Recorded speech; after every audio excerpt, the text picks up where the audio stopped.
इस वक्त इस बीच चलिए आज के 3 बड़े स्टॉक यानी त्रिमूर्ति स्टॉक्स भी समझ लेते हैं जिन पर नजर होगी और फिर उसके बाद इनका टेक्निकल चेक भी लेंगे एक्सपर्ट से। शरद बताएं कौन से आज के स्टॉक्स।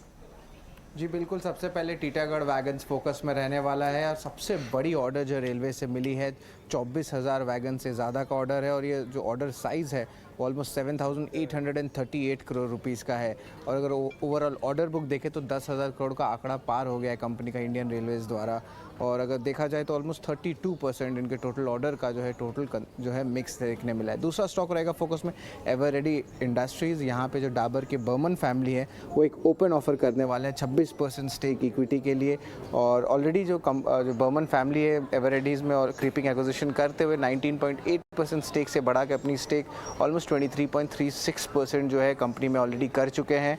और जो ऑफर प्राइस है 320 रुपये प्रति शेयर पे, हालांकि थोड़ी सी जो है डिस्काउंट पे है, ऑलमोस्ट 1% का करंट मार्केट प्राइसेस है। जो ओपन ऑफर है वो आप 3 जून को खुलेगी और बंद होगी 16 जून को। और तीसरा स्टॉक रहेगा मैक्स हेल्थ केयर और फोर्टिस हेल्थ केयर। ये दोनों स्टॉक्स फोकस में रहेंगे क्योंकि ये दोनों स्टॉक्स और ओंटारियो के जो पेंशन फंड है वो जो है अक्वायर कर के लिए जो है एक रेस में आ गए हैं सह्याद्री हॉस्पिटल्स को। अगर डील साइज़ देखें तो लगभग 2,500 करोड़ से लेकर 2,700 करोड़ तक रहेगा। और जो सह्याद्री हॉस्पिटल्स है वो one of the largest hospital chains है महाराष्ट्र में और ये कंपनी जो है ओन है आपकी जो पी फंड एवरस्टोन कैपिटल द्वारा।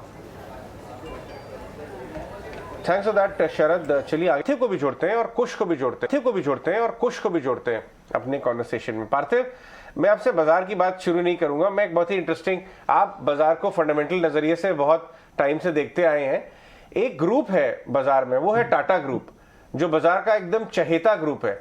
इनफैक्ट प्रियंका मानसी, आपको शायद मालूम है या नहीं, मुझे नहीं पता, देश का सबसे बड़ा 5 स्टार होटल टाटा ग्रुप ने सेट किया। फर्स्ट हर चीज में पायनियर रहे हैं वो एक्चुअली। टाटा स्टील पहली मेटल कंपनी का इतना बड़ा फैक्ट्री जमशेदपुर में, पहला रिसर्च इंस्टीट्यूट, मतलब टाटा के नाम पे इतना कुछ पहला है उस ग्रुप ने। और अब जो है खबर ये आ रही है, कॉर्पोरेट इमेज, अरे एकदम top of the line, cleanest next level. और अब न्यूज ये आ रही है कि टाटा ग्रुप के ऊपर शायद एक फिल्म बनेगी। टी सीरीज ने कल शाम को ये खबर दी कि अब हम जो है इसके ऊपर एक फिल्म बनाएंगे। टाटा ग्रुप स्टॉक पार्थिव बाजार में खूब वेल्थ क्रिएटर्स हैं और लोग बहुत पसंद करते हैं टाटा ग्रुप स्टॉक को, डेकेड्स ऑन डेकेड्स रखते हैं। आपको ये जान के खुशी हो रही है कि अब शायद इनके ऊपर टाटा ग्रुप पे एक मूवी बन रही है? क्योंकि मैं अक्सर लोगों से बात करता हूं कि यूएस में रॉकफेलर्स, जेपी मॉर्गन्स, इन सब के बारे में बड़ी बात होती है, एकदम बड़ी बड़ी मूवीज बनी है। बट हमारे हिंदुस्तान में एक गुरु के अलावा जो रिलायंस इंडस्ट्रीज के फाउंडर के ऊपर थी, कोई ऐसी बड़ी मूवी बनी नहीं है अभी तक। Good morning, Ajay, panelist. Absolutely, I think this is a very exciting moment, Ajay, because बहुत जरूरी है कि ऐसे भी काफी हमारे जो नेक्स्ट जेन है जिनको शायद टाटा ग्रुप का स्टार्टिंग पेडिग्री पता नहीं है, विच गोज प्री इंडिपेंडेंस, और जो उन्होंने इंडिया को इंडस्ट्रियलाइजेशन के लिए जो बेस बनाया है, आई थिंक वो जानना बहुत ही जरूरी है। और अजय, हम हमेशा टाटा ग्रुप की कंपनीज में जो लिस्टेड स्पेस की कंपनीज है उसका डिस्कस करते हैं।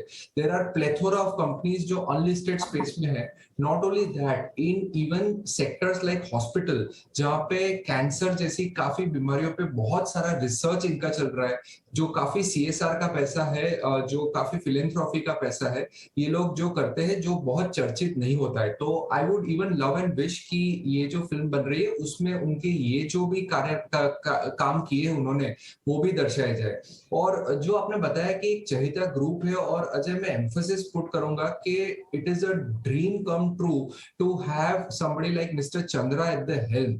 हमने देखा है जब से मिस्टर चंद्रा ये ग्रुप का चेयरमैनशिप पकड़ लिए है, उन्होंने काफी लेजर फोकस किया है ये ग्रुप के जो कॉम्प्लेक्स स्ट्रक्चर्स है उसको ईज करने के लिए, वैल्यू क्रिएशन करने के लिए। और उनके पास एक पेडिग्री है जो टीसीएस की है, वो पूरा टेक्नोलॉजिक सेंटर ये ग्रुप को बना रहे। तो I think this is very exciting times for the Tata group. और इंडिया की अगर हम $5 ट्रिलियन जीडीपी की बात कर रहे हैं, नो डाउट हमेशा हम Adani's of the world, Ambanis of the world का बहुत चर्चा करते हैं, लेकिन टाटा ग्रुप का कंट्रीब्यूशन इज अनथिंकेबल।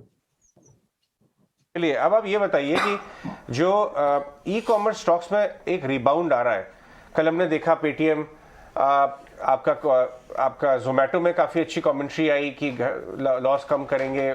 आपको लगता है कि एक वैल्यू जोन में आ गए ये और थोड़ा प्रॉफिट कॉन्शियस हो गए और इतना ज्यादा बाजार ने इनका वैल्यूएशन कंप्रेस कर दिया और एडजस्ट कर दिया कि अब शायद इनके ऊपर देखना चाहिए। आप कॉल लेंगे ऐसे या नहीं, दूर रहेंगे अभी?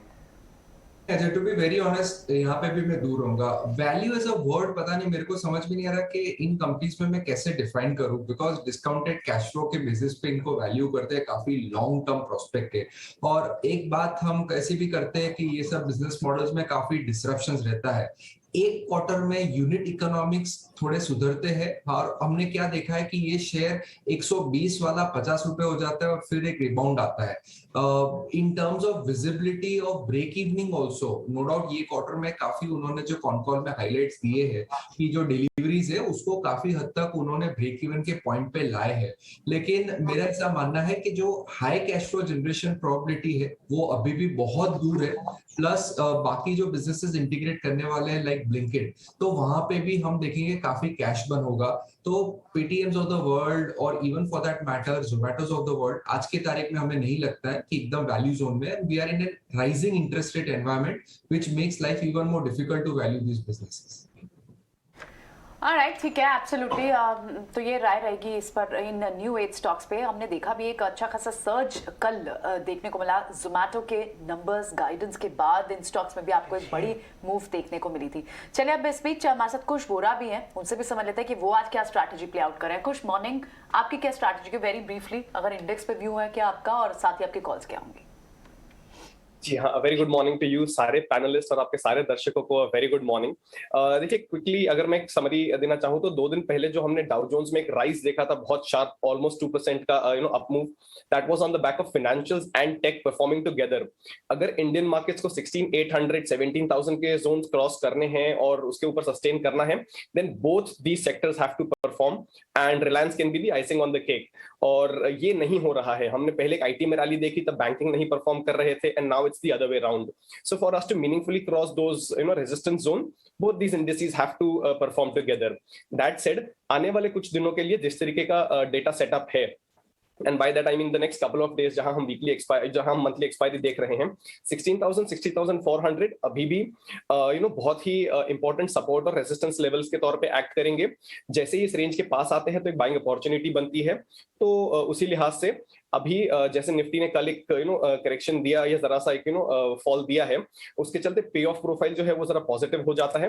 तो फिलहाल निफ्टी पे मेरा जो व्यू है that is slightly mildly positive. 16,300 के टारगेट के लिए निफ्टी को बाय कर सकते हैं।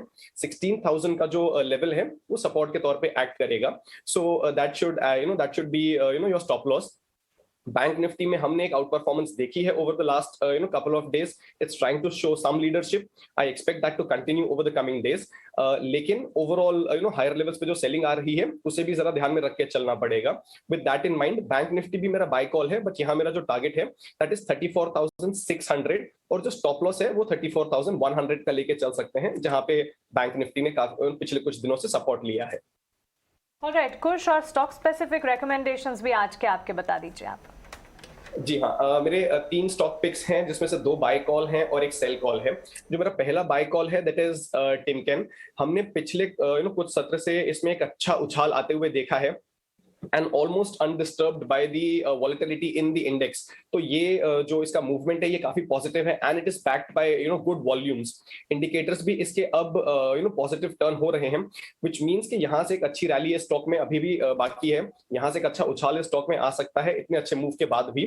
तो टिमकेन मेरा फर्स्ट पिक रहेगा। टारगेट होगा 2180 का, यहाँ स्टॉप लॉस 1930 का लेके चल सकते हैं। जो मेरा दूसरा पिक है that is SRF. Chemical space में हमने एक ट्रैक्शन देखा है, हमने स्टॉक्स में एक रिबाउंड होते हुए देखा है, and SRF is of course one of the favourites for traders and investors both. 2400 के आसपास इसमें कॉल बेस है और 23 में पुट बेस है। तो ये जो रेंज है ऑन एन इमीडिएट बेसिस, अगर आप ट्रेडर हैं तो आपके लिए ये जो रेंज है ये इंपॉर्टेंट रहेगी और यही मेरे टारगेट और स्टॉप लॉस रहेंगे। जो मेरा तीसरा कॉल है वो है sell call and that is on IGL. देखिए ये सिटी गैस डिस्ट्रीब्यूशन कंपनीज पे मैं बहुत ज्यादा बुलिश रहा ही नहीं हूँ फॉर सम टाइम नाउ। जैसे ही न्यूज आती हैं ऑफ प्राइस हाइक, इनमें ट्रैक्शन आता है, मूवमेंट आता है, and then they resume their down trend. इसमें एक एक्सेप्शन है which is Gujarat Gas, which is supposed to which is doing rather well on the price front itself. IGL में देखिए 400 का बहुत ही स्ट्रॉन्ग रेजिस्टेंस है, क्रॉस नहीं कर पाया है काफी समय से, और अब तो 380 के लेवल्स पे भी एक अच्छा कॉल बेस बन गया है। तो यहां से अगर कोई फ्रेश शॉर्टिंग करते हैं तो 380 का स्टॉप लॉस लेके चलिए और जो यहाँ टारगेट्स होंगे वो 350 के बनते हैं। क्लियरली एक सेल की रिकमेंडेशन आईजीएल पर और खरीदारी के भी मौके बनते हुए दो स्टॉक्स पर, स्टॉक स्पेसिफिक कुछ की तरफ से। लेकिन चलिए